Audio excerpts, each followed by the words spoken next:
I want to get everybody involved in this conversation. Do we think that, based on what we're hearing, both in the ADP numbers this morning, some of the numbers we've gotten in terms of earnings, that the second half is actually going to be better? I mean, everybody thinks the second half is going to somehow be terrible, but I'm not so sure.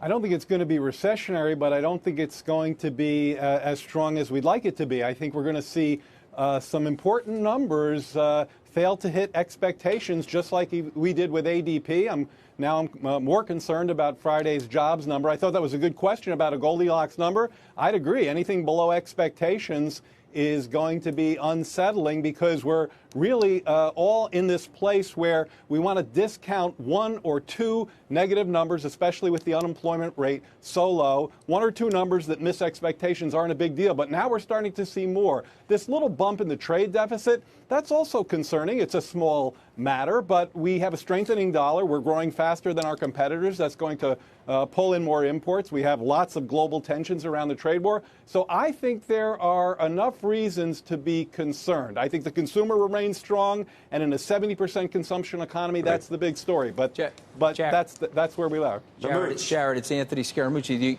Do you think we're in a new paradigm as it relates to inflation? The United States is growing, the rest of the world isn't, but we have very low inflation in the U.S. Yeah. And is it a paradigm shift, or is there a specter of inflation looming? I think the paradigm shift is very much in place, and it's not. And the reason I say that is because we're really talking about, a 7, 8, 10-year story. I mean, we have inflation missing the Fed's target from the low side, undershooting, when the unemployment rate's been below their estimate of the lowest sustainable unemployment rate for about a year now. So it's widely argued that the correlation between unemployment and inflation is very low, and that's a structural, not a cyclical matter. Your concerns about earnings slowdowns, economy slowing, global issues have been in place now by many for almost 3 quarters.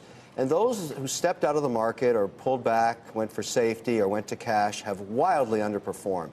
This is, if there is a new paradigm, maybe we have a structure now where it's so powerful, being released from regulation and to a certain extent tax, that we are just in the 4th inning, maybe the 3rd inning. And that's a more optimistic tone, but everybody that's called the market down has been wrong for almost a whole year now.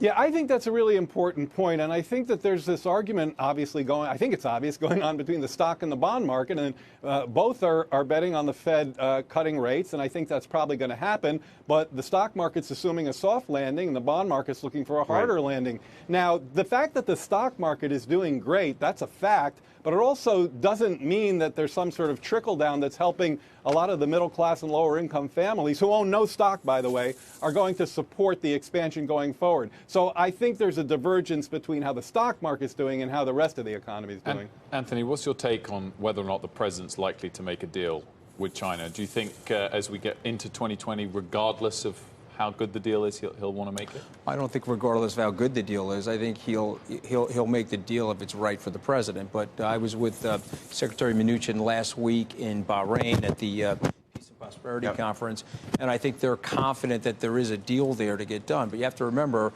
he said he was 90% of the way there, and then the Chinese walked it back. The Chinese need the deal. The president's been very upfront about that. But he's a very stubborn guy, President Trump, so he's not going to do a deal that he thinks is not in the interest of the American people just for the sake of his election campaigning. I don't see that happening. Jared, if we stay where we are, nothing gets worse on trade, but we also don't get a full deal, but we do get a couple of rate cuts. Do you think, in general, the economy holds through to 2020 such that it's a good factor for the president? Yeah, I think so, but I can't see out further than 6 months, and I can barely see out that far. There's just too many moving parts, too much uncertainty right now. Yes, my forecast is for a downshift from GDP around 3% to something maybe slightly south of 2%. But as Mark Zandi said a few minutes ago, if the jobs numbers start to come in, a lot softer than they've been, say south of 100K, then the unemployment rate starts to creep up. And sure, you could end up going into an election with an unemployment rate that's below 4%, but it's the delta that often matters in some of these political economies. You just described a 33% decline in GDP. That is the definition of a recession, my friend. Well, the definition is really crossing zero, but I take your point. I mean, I think if people will feel a GDP downshift from 3 to 2%, and that's the median forecast, by the way. Well, Jared, without the president's policies in place and the tax cut and the deregulation, do you think we would have already been heading towards a recession?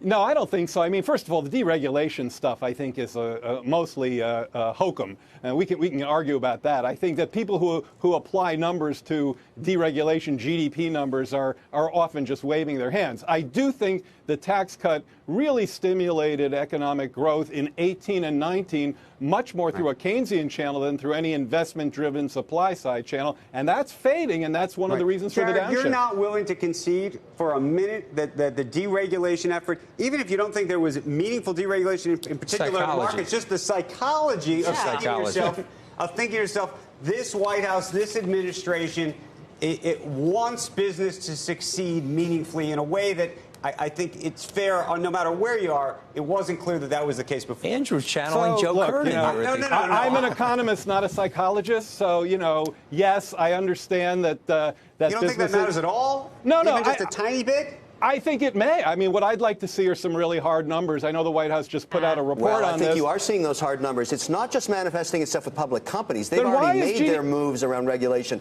Small private American companies that are in almost every state, including California, in the restaurant business, for example, have really felt the lift of these regulations and have been able to expand in a way they never could before. I don't know, man. I mean, look, I hear you. You may be onto something at the margins, but I call all of that anecdotal. For the first half of our conversation, we've been talking about a downshift, a deceleration in GDP and job growth, and that's because of the fiscal fade. That's the bigger story. Your respect for the numbers, being a hard-numbered economist, Jared, but at the same time, there are plenty of impacts on GDP and the economy that economists strictly modeled into their models, which didn't get reflected, such as the ripple effects, the chilling effects of the tariffs. It wasn't just the mathematical impact of the tariffs, and I would say deregulation falls into this. Put that aside, that's great. That's a great point. That's a great point. There are so many crosswinds.